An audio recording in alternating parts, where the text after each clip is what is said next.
Hey everybody, good afternoon and welcome to another edition of Tyngsborough TV Live. My name is Steve Brogan, I'm the Town Media Director, and this episode that you're watching now, we're going to be talking a bit more about Substance Abuse and Prevention Month, which is this month, the month of October. There is a lot of work being done with the various substance abuse prevention groups around the state, and we have a special guest today. Her name is Maria Ruggiero, and she is from SAPSI. And so we're going to talk a bit to her as well as Donna Lane McPartland from our town Board of Health. She's here going to chat with us a bit as well about some of the substance abuse stuff and the work that you guys are doing in the at the Tyngsborough Board of Health. And so the gist, I guess, from what we've been discussing is what we're going to talk about is a lot of the myths and sort of realities of drug addiction and abuse and all that stuff. So we'll have a good conversation. Not sure how long we'll go, but we'll probably for at least a half hour or so we'll talk about this stuff. If you guys have questions and you're watching on Facebook or YouTube, feel free to chime in and ask questions of Maria or Donna or myself if I can answer that. I'll try. Don't forget, you can watch this broadcast on Facebook, on the various pages we shared across, on YouTube, as well on our YouTube channel, and also at tyngsboroughma.gov on our streaming and on-demand service, and at on regular TV on Verizon Channel 29 and Comcast Channel 8. So with all that said, ladies, let's start at the beginning with substance abuse and just kind of give people a quick 2-minute synopsis of the Substance Abuse Prevention Month and what some of the projects you're working on this month. Okay. So the SAPSI that you mentioned, the Substance Abuse Prevention Collaborative, it's I'm based out of Tewksbury, but I work in 8 communities, 7 surrounding, of course, one of which is Tyngsborough. Okay. And the prevention piece is we're trying to get out. We're trying to get out as much information out as people, trying to educate people so they can advocate for themselves, kind of give them the ideas of, prevention and how we can stop it. Okay. And we had a great chat a few days ago with Brian Handley from his, he started a sober house. David Hanley, excuse me. David Handley, Fox Run, I think Fox it was, Run right? Sober Fox Run Living, Sober House, yeah. And so that was a really interesting conversation just to hear his perspective, because he, not only has he dealt with his own addiction, but lost his brother to addiction. And then that whole thing sort of spawned him to want to create or begin his own sober house, which I think was really fascinating and an interesting project for sure. So, you guys have an uphill battle with this. Substance abuse is not an easy one. It's scary. It's a shame, and it's scary. Yeah. It can be extremely devastating. Yeah, it seems like it. And unfortunately, it crosses all boundaries, socioeconomic, race, nationality, whatever. All of that stuff. It really doesn't discriminate. It takes everybody and anybody. Unfortunately. So let's talk a bit about what the gist of today's conversation, which is myths and realities of drugs. What are some of the key takeaways that you want folks to get from this?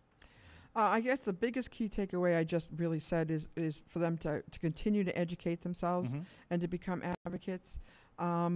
Just because you see something on the internet or you hear something, it doesn't always mean that it's true. Also, something that could be perceived as true today, for example, might not be true 10 years down the line because we have different data.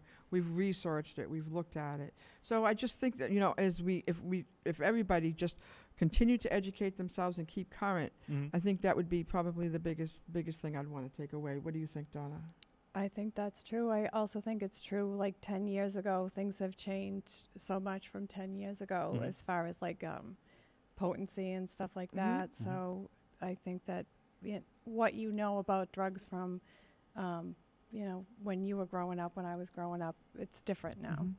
Well, let's talk about that a bit. So let's use the example of, say, we'll take drugs from, say, the 80s versus today, okay? What are some of the differences? I mean, you still have cocaine on the streets and crack, I would imagine, and heroin and that stuff. What's been the sort of shift in those drugs from then until now? Well, the cocaine on the streets now is some of it is laced with fentanyl. Okay. Fentanyl is an opiate, but it's a synthetic opiate. So it's not the fentanyl patches. Like I know when I took care of my father, he had a patch. And he would change it every day. And it's, or it's not the fentanyl you get in the hospital when you have surgery. It's fentanyl that's being synthetic and made synthetically. So the cocaine is not always the same. We've had overdoses in some of our communities or across the state where they say, all I did was cocaine. and they've overdosed because the fentanyl is mixed in there. Okay. Some cities and communities are even putting out warnings saying that, recreational drugs, including cocaine and fentanyl, is being laced. Cocaine and marijuana is being laced with fentanyl. Right, I've heard that too. Yeah. Just to let the people know that think, well, maybe I'll experiment and just try it once. Well, that one time could kill them. So we're trying to be careful. I've had some great chats with our chief of police here, Rich Howe, about this exact subject. And one of the examples he gave me was fentanyl. It's so strong that literally the tip of the pen, that amount is enough to cause an overdose. And you have any random person cutting these drugs and they're mixing it in to make it stronger or more potent, and also to make more of it, because I guess from what I understand, fentanyl's a lot cheaper.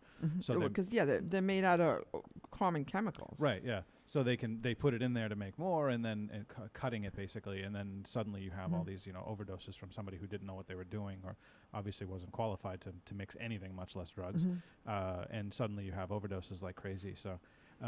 And their theory behind it is, I think, I don't do it, but what we're hearing is that, if they have the fentanyl in there and I go and I buy my cocaine from you, for example, and you've put fentanyl in it, if it's cut and spread evenly so that I'm not getting too much of the fentanyl, I'm becoming addicted to it, and I don't even realize it. I think it's the cocaine. I'm going to come back to you because your cocaine is the best, and I don't get the same feeling I get if I go and I purchase it from Donna, for example, because Donna doesn't put in the fentanyl. So it's all a big marketing game in some sense. Yeah. Well, unfortunately, it also leads to deaths because they play this game. They add more and more and more, and and now it seems like.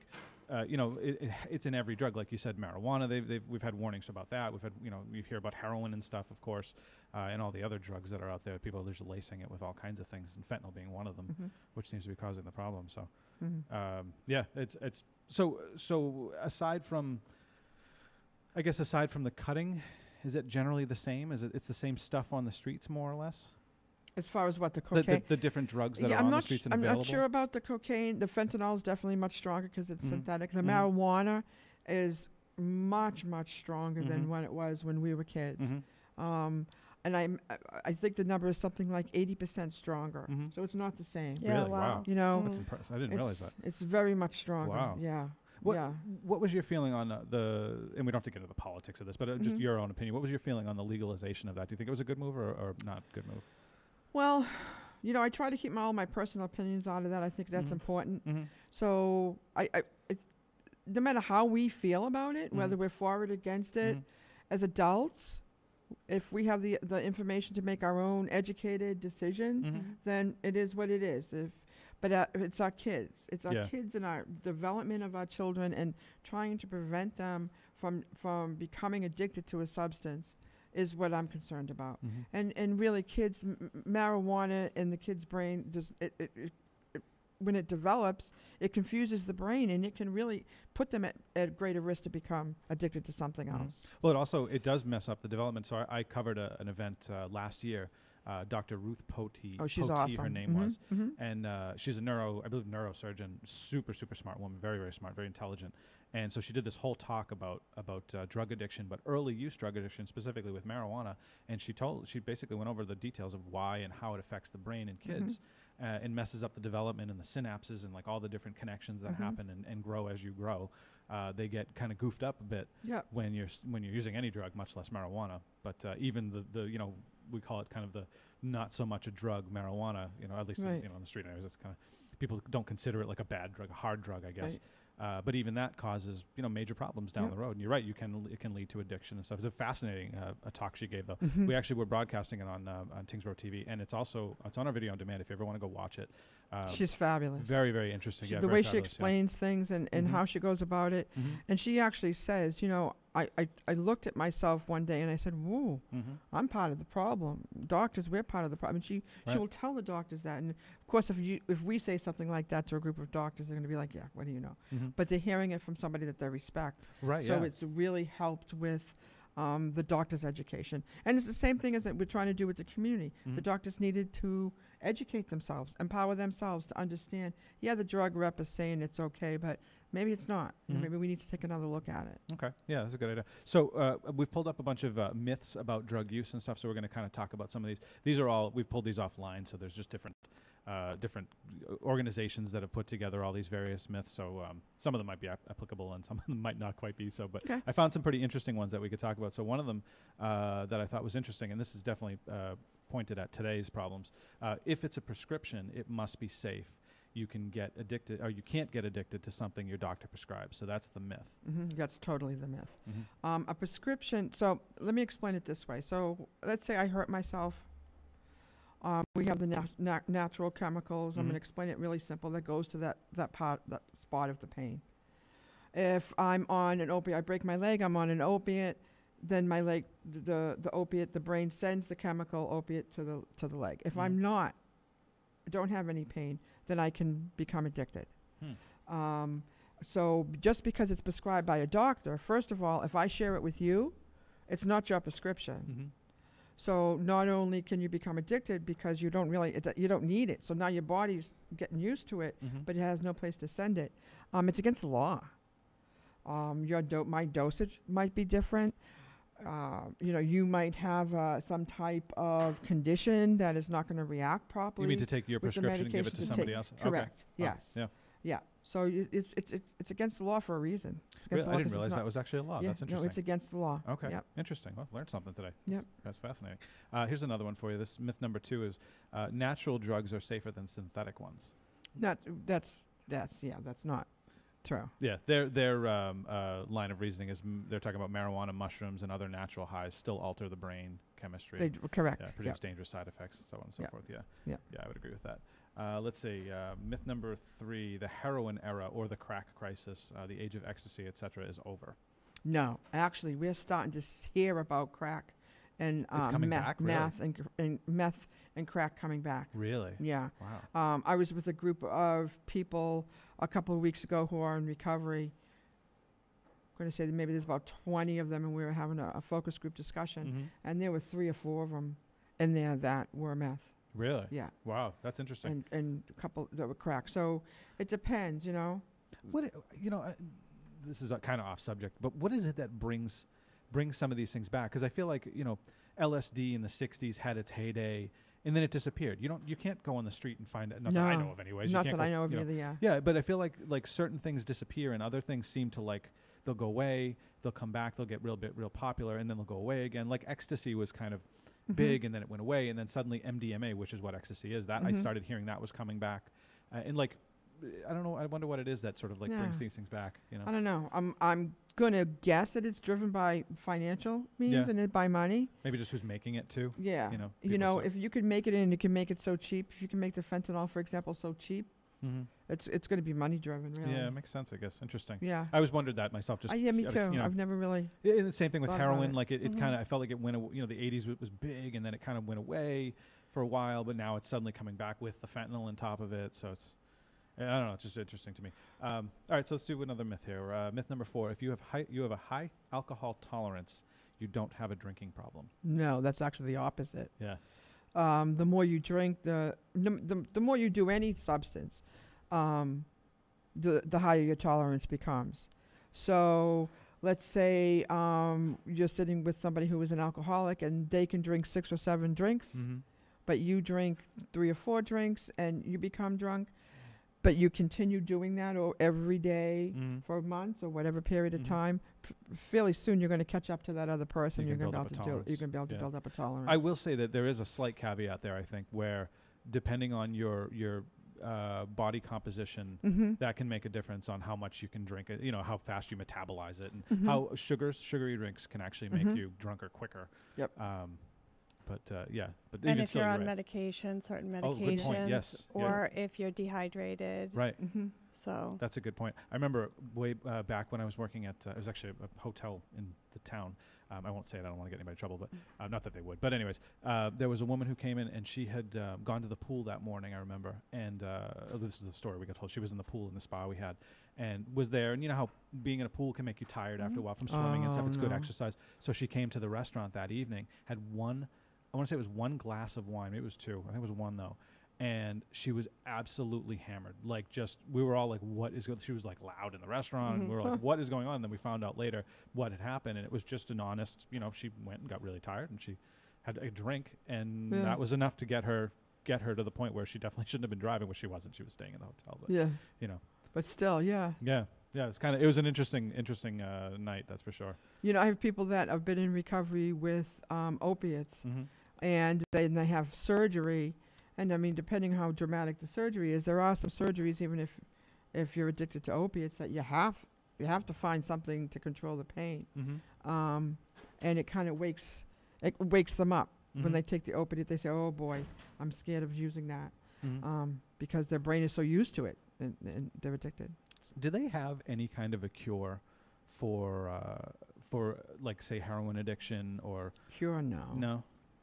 The cure would be not to take it. Right. Okay. Yeah. Right. That makes sense. Yeah. So, I mean, the reason why I asked that is I've heard that on occasion psychedelic drugs can actually somewhat cure. The statistic is supposedly 80% or 85%, something like that, can actually cure addictions to some. You never cure addiction. It's not like you ever cure cancer, for example. There's always that. Even if you're cancer free, there's always going to be that piece. Or that could be coming back. You don't cure addiction. Addiction, when somebody decides to go into recovery, I think, as David might have alluded to last week, you learn to live a different life. You know, they tell me they learn to deal with things differently. But change if they their go back, friendship circles and stuff like that. But if they go right back and they have a drink or a drug or whatever it happens to be, again, it wakes up that brain and they can be off and running. So you can go right back to it. And it's a progressing disease. So today might be one, and that also works with the tolerance. As the tolerance goes up and they need more of whatever the substance is, then the disease progresses as well. Interesting. Let me just quickly remind folks. So this is our Tyngsborough TV live segment. We're doing another episode on the Substance Abuse Prevention Month, and I have Maria Ruggiero and Donnelly McPartland chatting about drug use. If you have any questions of Maria or Donna, feel free to ask those on Facebook. I'm watching that stream, so you can leave a question or comment there, and I'll be sure to ask it of the ladies. But we're basically going through a lot of the different myths and talking about some of the various aspects of substance abuse prevention, but also the actual drug use itself, and again, the myths of it and the realities, really, of what drug use is. So let's go back to the myths again. I've got another one here. Number 6, drug addiction is a choice. Addiction is not a choice. I hear this all the time. The first time somebody takes a substance, that in my opinion is a choice. But there are so many factors that go into why I would get addicted and you do not, and vice versa. Once that addiction is alive, that is not a choice at all. You know, and we're trying to educate people that, you know, like, say someone overdoses, for example, and they say, I can't believe that just happened. I need help. I want to get better. I need help. They mean it. Right then and there, they mean it with all their heart. But then as soon as the drug is out of their system and I call it the beast sometimes, comes back, their brain is telling them, no, you need the drug is what you need.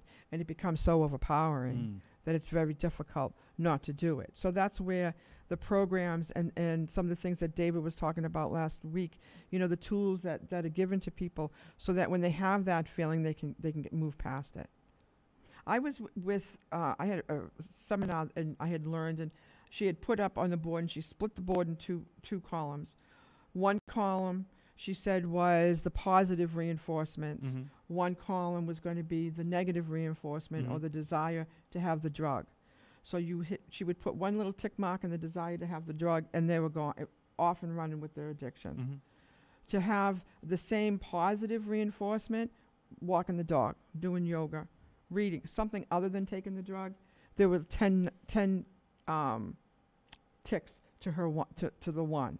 So over time, you know, when they say it takes 30 days to break a habit, well, over time, the positive reinforcement is going to become stronger and the negative reinforcement weaker.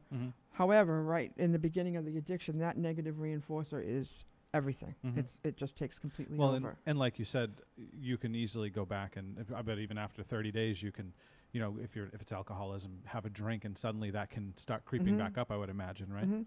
I was talking to a gentleman. He's, oh my gosh, I'm going to say 50-something years sober, and he said, Mhm. I'm the one here in the room everyone should be worried about. I'm closest to being drunk. And somebody said to him, well, how? I mean, you've been sober for so long. He says, I can get complacent. I can do one, right? I've been sober for so long. I can do one. It'll be okay. Oh, that's a good But point. the brain says no. Yeah. It immediately goes right back to where they were, and then even worse. Mm-hmm. That's a fascinating point. People tell me, oh my goodness, I decided to have one drink, and then I woke up 4 months later and I had lost everything. Wow. So it's quite, it has different stages, Mhm. but it's quite dramatic. It can become extremely dramatic. And if you have multiple addictions, if you have that one drink and then all of a sudden it just pulls you right into everything else because Mhm. you already feel like a failure, so then you Mhm. just keep going with Like it. a cascade effect, Yeah, basically. yeah. Yeah. Mm. Yeah, fascinating. Wow. And that shows why this is such a problem, such a difficult problem to beat, because it's just it's in your brain, it's in your Mhm. mind, and we don't have that kind of control over our mind, inside or out. Yeah, no, and it amazes me where people, some of the stigma talks about how, mental health isn't a disease, the Mhm. brain isn't a disease, but everything else, every other part of our body can have some type of disease, but the organ that runs the whole thing, Right. that just never made sense to me. Mm. Of course, it probably made sense to me before I became educated, which is what we're trying to get the community members Right, to yeah, do, yeah. Right. Yeah. Mhm. Let's do another myth here. We've got so go to myth number 9. You need to be religious in order to get sober. Seems like I've never even heard that one, but I no. don't know. What Is else. it? I It's- think that's because of the whole higher power. When you go to AA and stuff like Oh. that, how you have Oh, to okay, good point. Yeah. turn yourself over to God or a higher power to, Mhm. help you through your situation. Yeah. Oh, okay. Yeah. So, yeah, thinking about it in terms of AA, yeah. So my understanding is it's more spiritual awakening, not a religious awakening. That's what I remember from Brian Yeah. as well, saying the Yeah. same thing. Yeah. Yeah. David. But Dave, you look like a Brian to me. I don't even think they have a Brian in the family, and they have a Yeah. big family. And if there is a Brian in the family, I do apologize. I've not met you. I'll get his name right by the end of the show. So here's actually an interesting one. This myth is myth number 10. Addicts are bad people. Oh, addicts are not bad people. We hear that all the time, too. To me, addicts are good people that just are making bad choices. You have wonderful human beings that are so run over by the drugs and so controlled by the drugs. Mm-hmm. It's not really who they are. I remember this is a woman this time. I remember her telling me a story, and she was happened to have a bad day, and I forget what her substance was. I don't know if it was alcohol or not, but that's irrelevant. Mm-hmm. She was having a bad day, and I asked her, what's the matter? Why are you having such a bad day? And she was struggling because she was having a bad day, and all she could think about was having whatever it was. I apologize, I can't remember. And she just didn't understand why, after all that time, she was struggling. But she was. Something triggered her, something she hadn't dealt with, and, it's scary. Right. Well, like I had said in the beginning, this crosses all boundaries. There's no group or otherwise that's safe from addiction. So yeah, you're right. I mean, they're good people. They're just people. Good or bad. I mean, there's good bad people out there too, but they're just people like anybody else. So it's And I think they think they're bad too when they're Yeah. going through it. Like they must have done something to deserve this or whatever, and they have a hard time looking at themselves in the mirror, and I think that's sad because I think that might prevent them from asking for help or. Yeah. Mhm. Do you think addiction has more to do with a psychological aspect to it or the physical aspect? This isn't one of the myths I'm asking this one, but I would say a little bit of both. yeah. I think depending on the drug, physical is strong. But I would think a little bit of both. Okay. I don't deal or know a lot about cocaine, but that seems to be the drug that has that real question. I'm not sure. Interesting. Okay. I've got some more myths here. Let's try this one. Addiction is a moral failure. Same thing. Yeah. Good people. Yeah. Getting caught up in a bad situation, making bad choices. Now, that doesn't mean to say that there aren't people out there that just happen to be bad people and they happen to be On drugs. on drugs. Right. But that's not the norm. Good people become addicted. Okay. How about this one? All people that use drugs are addicted. No.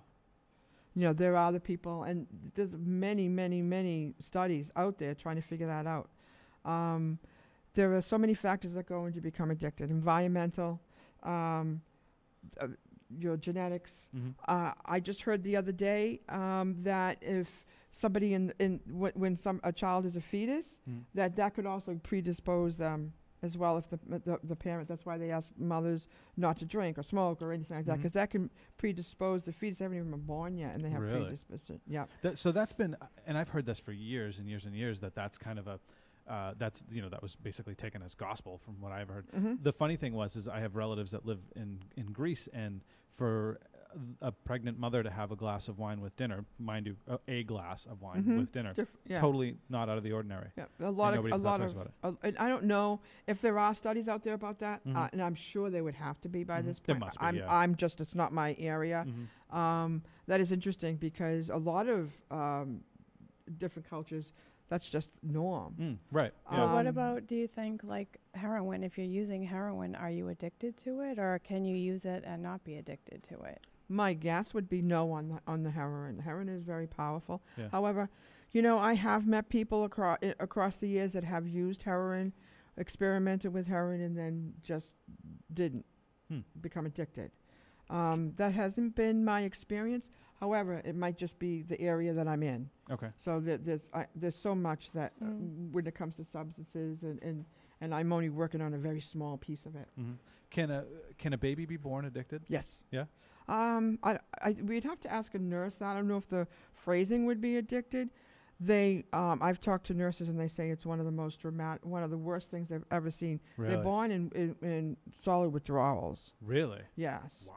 So the babies are sick, they're crying, they're screaming, they're uncomfortable, they don't want to be touched. Anytime I've ever spoke or educated or worked with the nurses, it's just one of the saddest things. That might be a good, another good session for us to have somebody come in that knows more about that. Yeah, that would be pretty cool. Because that's fascinating when you really, Yeah, I'd be curious to know more details about that. We've heard it, sort of anecdotally.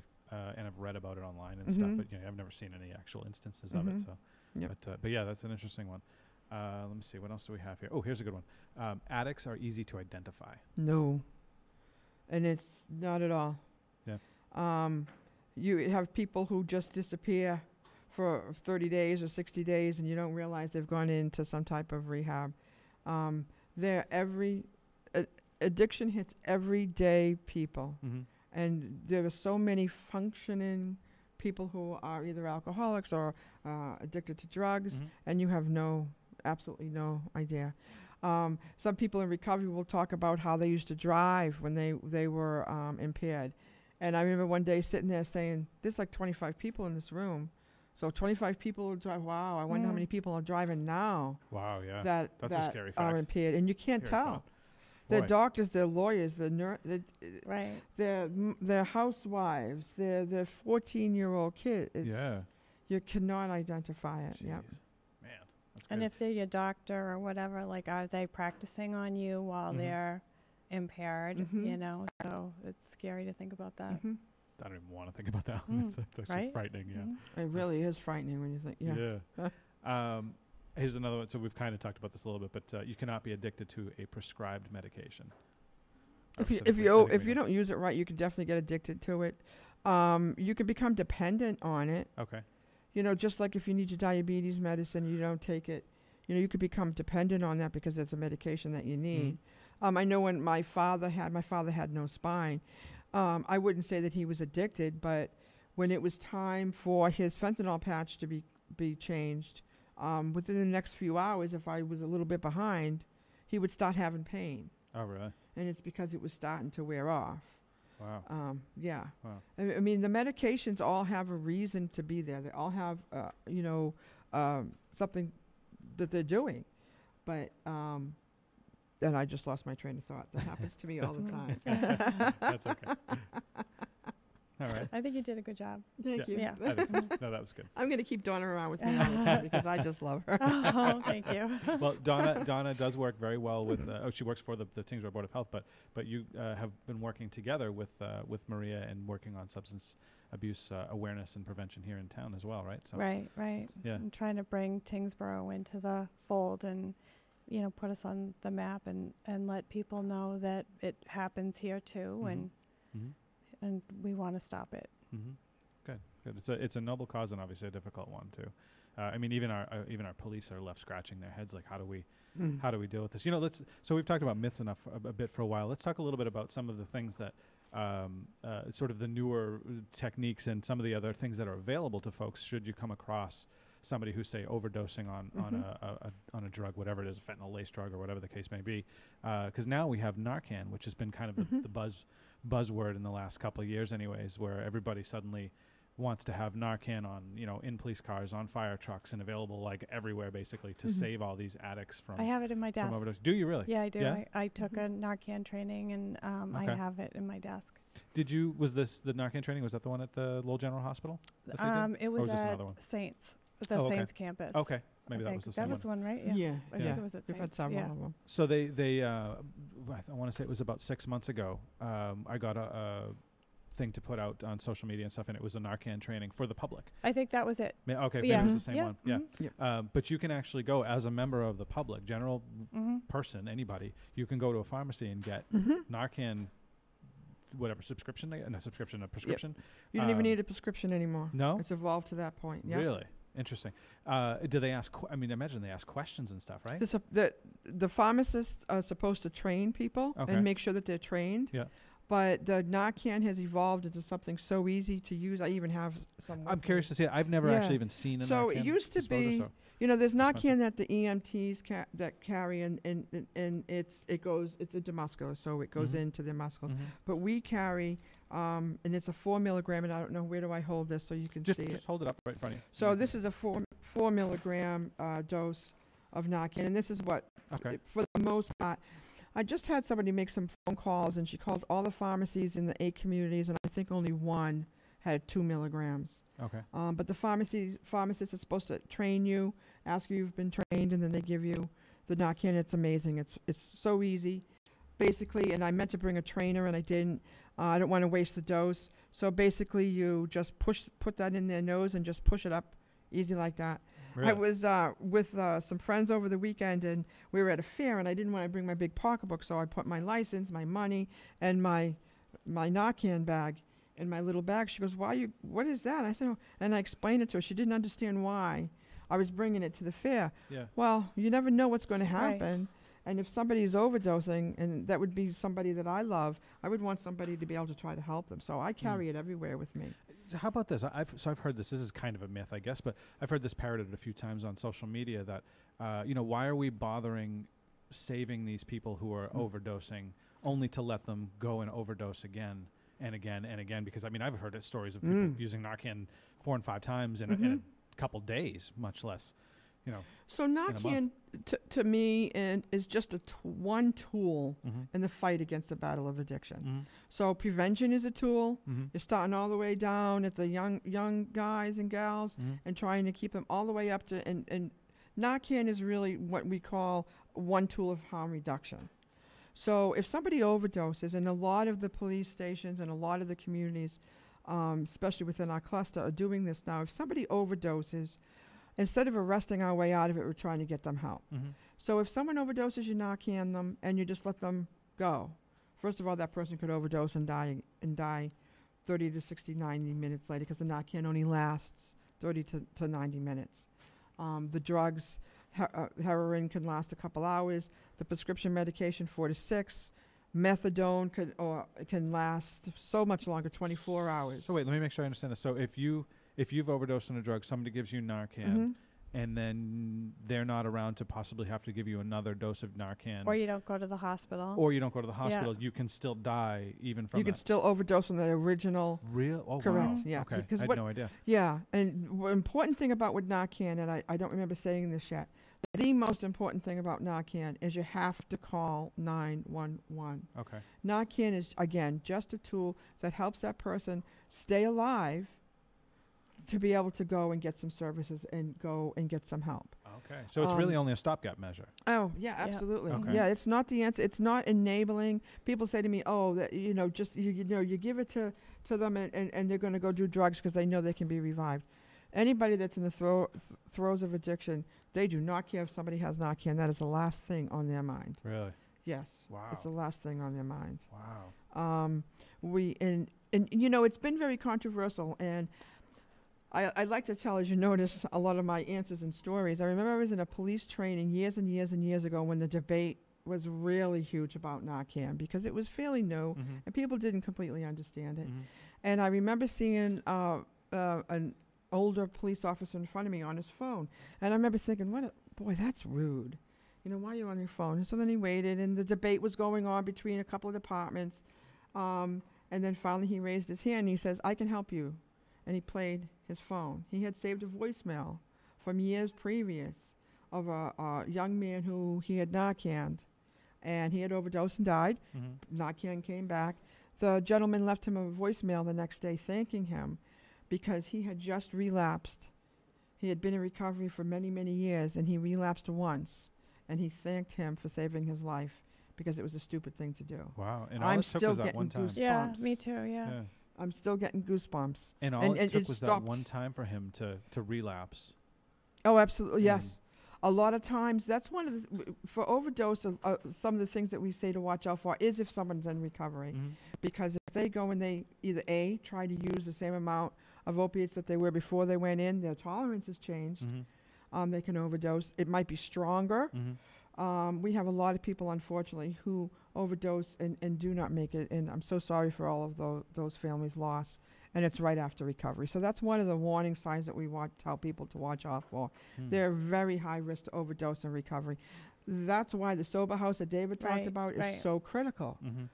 Because nobody's going to be, hopefully, nobody's going to be able to be doing any drugs there. And It kind of eases you back into society. Your Yeah. life. Yeah. And from what I remember with the talk with David, that's more or less a 6-month process that you're in the sober house, between rehab and the sober house and finally getting transitioned back. And I think it could be longer and shorter. I think that might be his specific house rules. Okay. I've talked to people who have been in sober houses for a couple of months. I've talked to people who have been in sober houses for a year. I've talked to a couple of people who still live in a sober house. A lot of times they wind up working there and then... Oh, really? Yeah, Wow. so it depends. But it seems like the magic word here is time, basically. Absolutely. In order for them to get off the drug and stay off the drug, Right. basically. What did David say? And I want to steal it. It takes a mile. If you're going into the woods, it takes a mile to walk in. It also takes a mile to walk out. So that that's really the very struck me least. that It he did said. too. Yeah, it really had an impact it on really me. struck me too. Yeah. Yeah, that's an interesting point.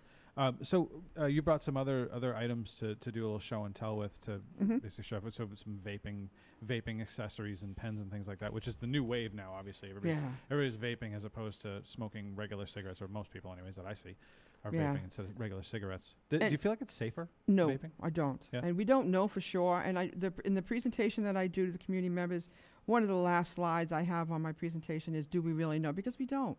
There's not enough evidence out there yet. There hasn't been enough research out there. What we do know is that smoking is dangerous. How many years did it take us for that message to come out? In decades. So I do see some signs of some of the politicians who are doing wonderful things by trying to bring it to the light quicker.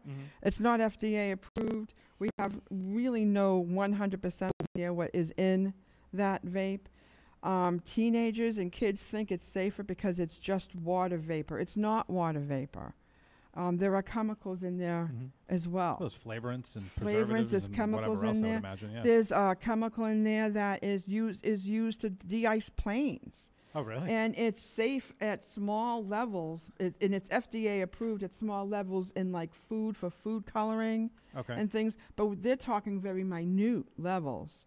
When you're vaping, depends on how much you vape. It's not a minute level. So some of the things I have, and I actually, when I do You're talking about the vaping that you can do, you could purchase legally, right? Not stuff that you can add to it, like that's like a street drug, right? Yeah. And you can add, kids add marijuana to it all the time, but I'm talking about just the plain old nicotine vaping. Okay. It was created to help people who smoked many packs of cigarettes to quit smoking and ease down. But my boyfriend had got a vape pen to try it, and he took one drag off of that vape pen, and he said the nicotine was so much stronger than the cigarette, he didn't even use it. Oh, wow, really? So when I do this thing, I have a pencil box, and I've separated them out now for time. But, so this is, let me see if I have a pencil in here. So here's a pencil, here's a marker. Right next to it is a vape. Do you want me to hold that? Yeah. You can't even tell the difference. If you look at that really quick, you really can't. I mean, you really have to look at it. You could tell it when you really look. But yeah, look how that is. Well, they do. They disguise very easily, so it's easy to. And this right here, it looks like a little flash drive. Yeah, look how small that is. And this is one of the charges that go into the computer. And what does that look like? That also looks like a little thumb. Flash drive, yeah. Looks just like a thumb little drive. flash drive. And then it's not. This sticks into the computer, and that's how it charges. Huh. So I'm going to guess for at least a year, there were kids pulling that off because teachers didn't know what it was. Probably, yeah, right. Teachers didn't know what it was. Yeah.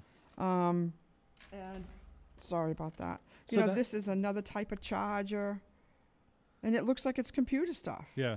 But look unless how you knew small. what you're looking at, you wouldn't know that that's. This is another vape pen. This is the battery piece of it.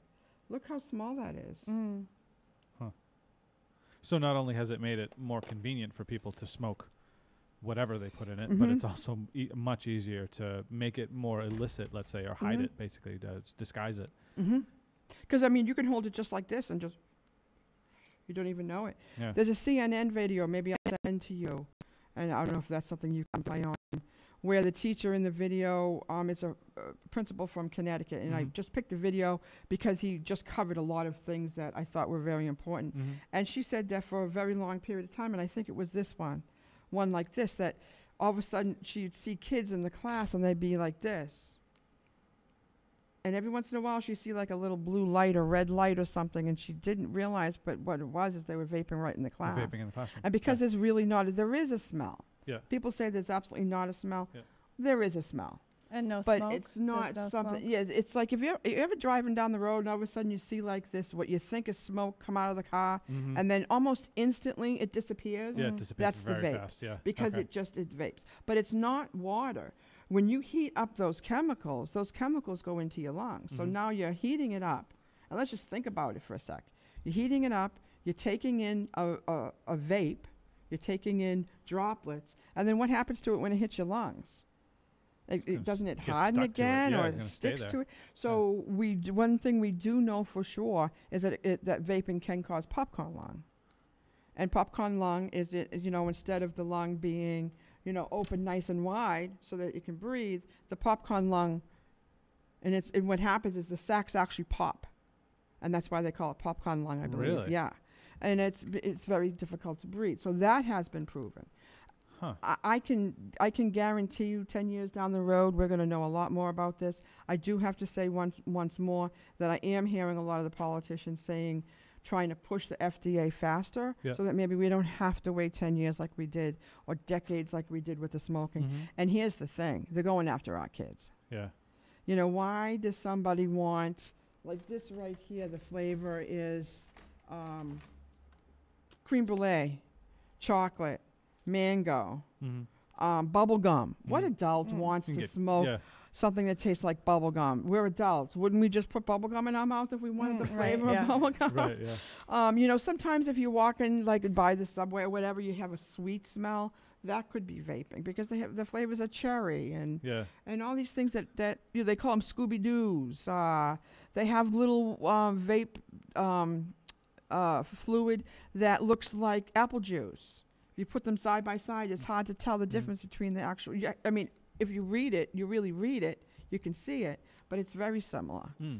I had a friend that actually was a vapor, and the smell, he'd have all kinds of crazy Jolly Rancher and like all these wacky smells or flavors, but the smell itself is intoxicating. Like it's actually like how you had said earlier that the fact that it doesn't have a smell isn't true. You're right. It's accurate because they absolutely have a smell. They have a very pungent, and it disappears quickly because of the nature of the vapor. But yeah, no, it's like I said, it's kind of intoxicating. It sucks you in a little bit. Like, wow, what is that? That smells really good. Almost smells like a good perfume, but then like that, it's gone. Until and now somebody blows think some about more. if that's how you feel as an adult, a father who's, you know what I mean? Imagine what somebody who is 13 or 14 or whatever age that they come across it, how would they feel? We can take a second and go, oh, that smells good, but wait a second, that's not good. They can't. No, they don't understand that yet, right? Yeah. I want to ask you about the popcorn lung thing. Is that something like with the cessation of smoking regular cigarettes, where your body starts to slowly heal from the injury that causes to your throat and all that? Does your body sort of heal itself from the popcorn lung? I don't or does know. that stick with you? Yeah, I don't know. Oh, okay. Yeah. Yeah, but that would be interesting if we could get a nurse or somebody in here, a medical professional, in to talk about some of these. Oh, we could probably. things. We might be able. That would be great. Somebody that has the experiences. Yeah, I think that would be fantastic. So what else do we want to cover? Do you think we kind of got through everything, or do you have a little more you want to chat about with this? Do you have any thoughts? No, I think that we covered a lot. Yeah. The one thing again that there is one thing I want to mention too. I want to talk about athletes and opiates. Okay.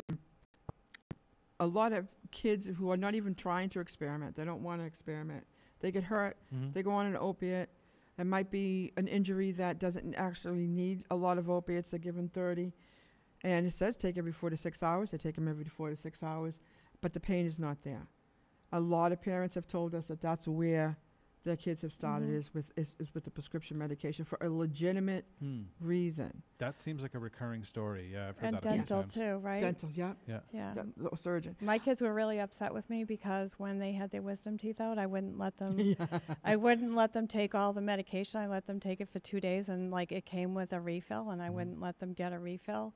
And they're like, "It hurts so bad, and you're so mean." And I'm like, just because you can feel it doesn't mean you can't live through it. You know what I mean? So you don't need pain the prescription stuff. You can take Tylenol, Advil, both, but I was really paranoid about that with the dental stuff. Yeah. But that actually gives me a question that I had thought of not too long ago, but can people get addicted to Advil, Motrin, Tylenol, that kind of stuff? I don't believe so.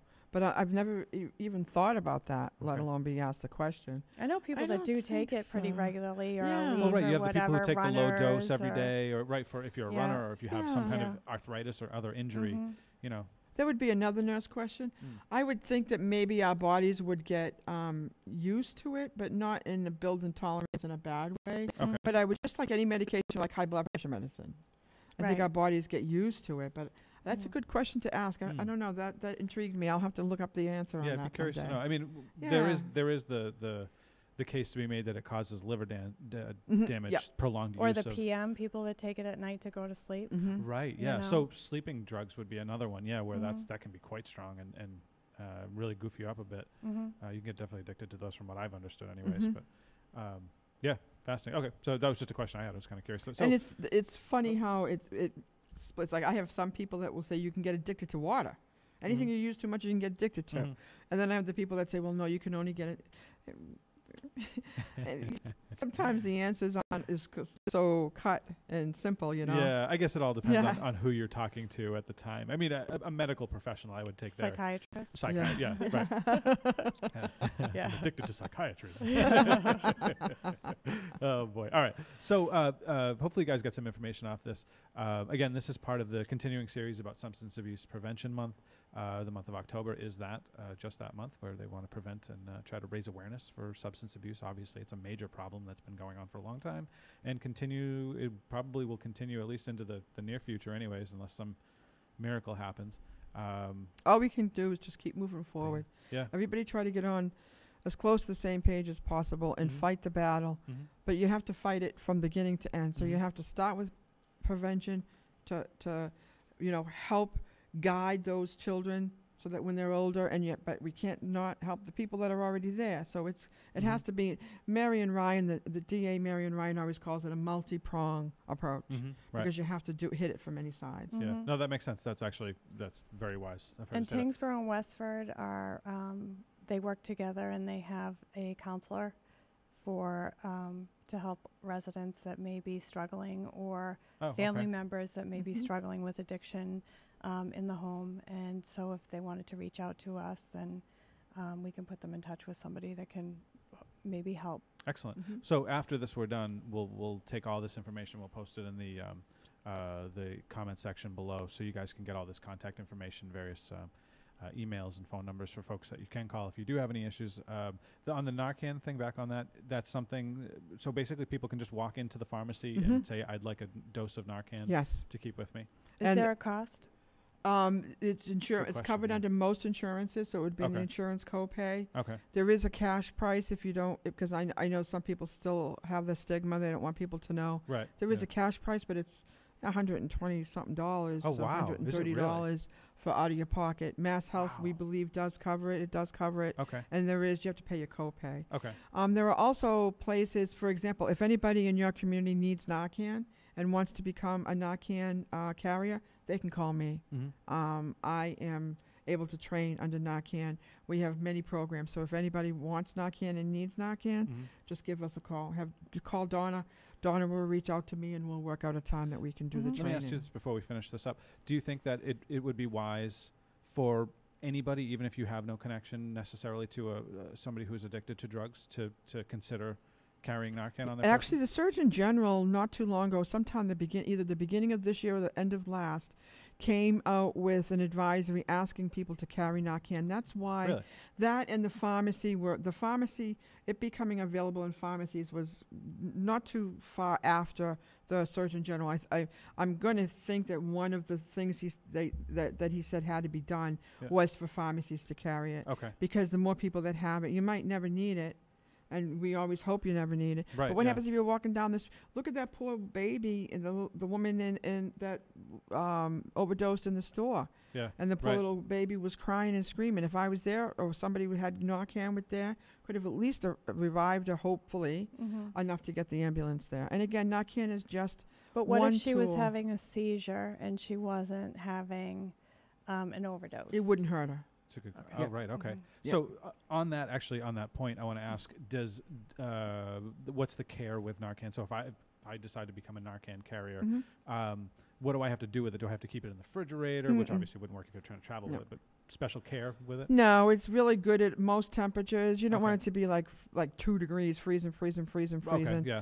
But Can you leave it in the car? I've had it in my pocketbook in the car, and I believe the ambulances have it in the car when it's hot. Okay. I'm sure that there's going to be some temperature that's going to make it. I don't think it ever makes it not work at all. Okay.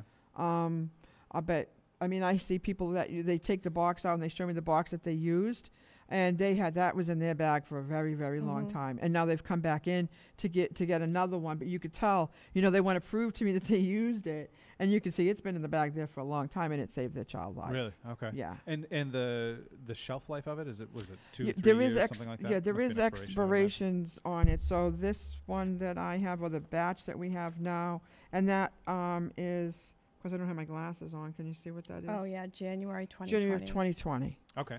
So it's got a decent shelf life on it. Okay, so it's not like you're replacing this every 6 months or like I'm thinking of like EpiPens where they have like was it a 1-year expiration more or less, something like 18 months or somewhere in that. So just one quick thing about speaking of EpiPens, I've heard a lot, and I myself had questioned like why is it that this is so readily available, the Narcan, as opposed to the EpiPen, you know, and like a lot of people feel like the value of life is being placed on the addict as opposed to the person with a kid with a peanut allergy or something like that.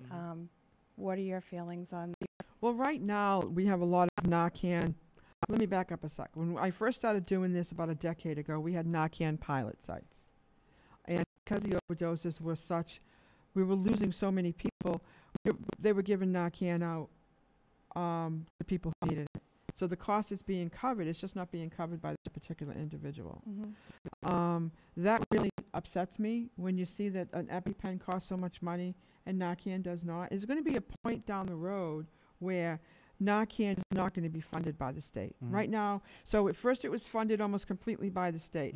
Anybody and everybody that needed Narcan could go to a pilot site, and they called it a pilot site for a reason, could go to a pilot site, confidentially get the Narcan. Those particular pilot sites now, a year or two later, would not give it just to the general public. They would, and of course, as the funding goes down, they would leave it for the people that had family members that were struggling. High risk people. Correct. Yeah. And now they're even more selective as to who they're able to afford to give it to. Okay. There's still a cost. It's just not coming out of the person who has its pocket. Huh. It will. Because eventually the money there's not going to be the money there. Right. And it's not that the money runs out. When we have all these programs, even the grants that I work on, our game plan is to create or implement or whatever the purpose is, but that when that grant funding runs out, that we have found in that period of time to have found something that's sustainable. So for example, when we began, police departments never had to pay for Narcan. It was given to them. Now they pay a smaller price because they have to carry it now. So it's just a progression of the cost. And I too, that just makes me so sad to see that it's that much money for an But that was EpiPen. something like I thought, but and people have questioned me, like, why is it, like, if they see my Facebook posts about the opioid epidemic and stuff, like, why am I giving preferential, favoritism to somebody that may be addicted as opposed to somebody that may, rely on the epinephrine for life? And I don't feel like their life is, more valuable than anybody else's. I just feel like what you had told me before is that you can't recover if you're not alive. And this is just like to get you off that, for that 30, 90 minutes while you're getting help, you're alive, and hopefully you don't fall back into it again, and hopefully you realize like how close you came. But for those few people that it can save their life and bring them into recovery, I think it's worth it. The most important thing with Narcan is you have to call 911. I cannot stress that anymore, because if you don't call 911, they're not going to get the extended help that they need, and they're going to miss an opportunity to have services offered to them.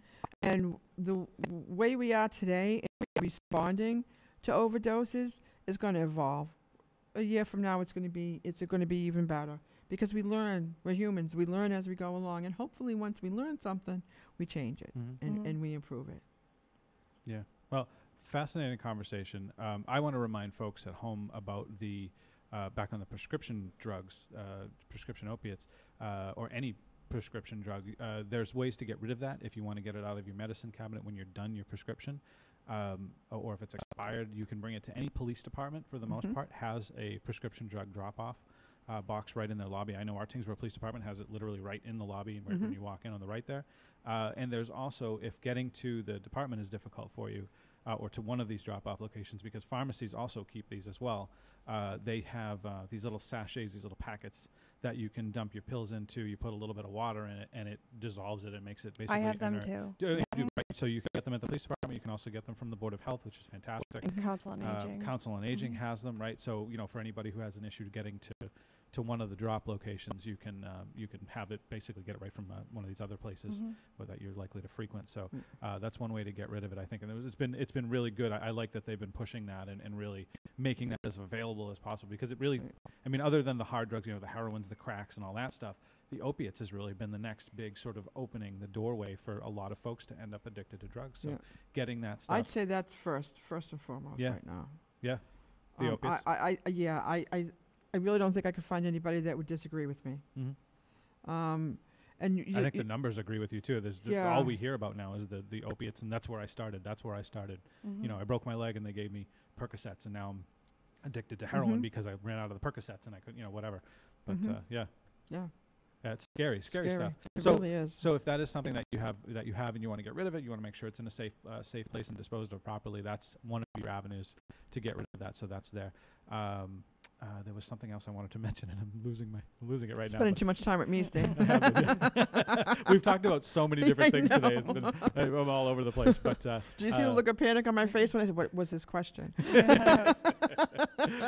So for everybody listening and watching, sometimes I forget what he asked. That's okay. That's right. That's where we can go back to the tape. The beauty of video. Go back to the tape. All right. So if anybody has any questions, feel free to. You can email me sbrogan@tyngsborough.gov. But I am going to post both of your ladies' contact information in the comment section, so you guys can grab that and any of the other things that we've talked about, the hotlines and things like that. So folks can get. You're welcome. So folks can get that information. One other thing I want to quickly mention is that the Board of Health actually has a brand new Facebook page. So I'm going to be sharing it out shortly on all of our social media. But if you do get a chance, go on Facebook. Make sure you like their page, and you'll get to see their updates and all the different events that they hold. You guys have the fair that you do, the health and wellness fair. Was it? I'm trying to remember the date on that one. That's going to be in April. I think April 6th. Next year in April, right? Yeah. Okay. But so next year, so stay tuned for that, as well as a few other events and things. And we post the so Narcan trainings and that kind of stuff as well. So there's we post some candlelight vigils and other events that are going on for the recovery and substance abuse awareness. That's right. There is one coming up, actually, a candlelight vigil. I forget where I saw it. I think that's where it was. Yes. Tewksbury's is October 14th. Okay. And in Tewksbury for October 14th, if anybody wants to join us, there's going to be a memorial video. So they can send me a picture of the loved one that they lost. And we put that on a video and we play the video. So excellent. That's in Chelmsford's just passed. Drake-It, I want to say, is this coming weekend, but don't hold me to that. I thought Drake-It's is coming up. Yeah. And ours is the 14th. Great. So as we get that information, I'll post it, and you'll post on your Facebook page as well. So so you guys can see it. So make sure you go over and share that stuff. Again, prescription drop-offs, any police department, most pharmacies, the Council on Aging, the Tyngsborough Board of Health, and I imagine other boards of health have them too, though we got ours through a grant, I believe. The packets that we have, but I'm sure other places have them as well. So you can just call your local Board of Health if you're not in Tyngsborough. And the DEA is having a Take Back Day. Oh, okay. I want to say it's not this weekend. It's the fall. They can go on DEA.org, I believe, and .gov, maybe. .gov. Yeah, sorry. .gov. And it'll be on there. It's coming up. It's the next couple of weeks. Okay. And that's basically the same as what's always available. They just do. I've noticed they like to do every 6-ish months. They do kind of a big splash where they want to raise awareness that these things. Hey, these are here. These are here. You know, I do my best to try to mention it as well whenever we chat. I think it's the 27th. I want to say it's the 27th of. Okay. And that's for residents of the coalition group. Residents of the community. Yeah, not businesses, like not correct. dental offices or doctor's offices or anything like that. Yeah, they have their own method or their own rules of how they have to dispose of them. Okay. Excellent. So again, any questions? Feel free to email them to the contact information or call the contact information that we're going to post in the comment section below in just a moment. And other than that, thanks again for coming in and talking about substance abuse. Obviously a difficult subject, but something that definitely needs to be addressed. And we stay tuned because we have a couple more episodes of this coming up in the next couple weeks where we'll be talking more about some of the other aspects of substance abuse prevention and awareness and all that stuff. Just doing our best to raise awareness to this this scourge, I guess we can call it, the scourge of our nation, I guess, and society in general. But any other questions? Feel free email or contact any of the contact information we put in the comment section. Otherwise, don't forget to like, comment, share, and subscribe all of these videos that we post. It really helps to get this message spread out to the community. So if you can share that out with your vast social media networks, we really appreciate that. And all that said, folks, I hope you guys have a great day, and I hope you stay safe, and I hope you have a great rest of the week. See you next time. See you next time. Thank you.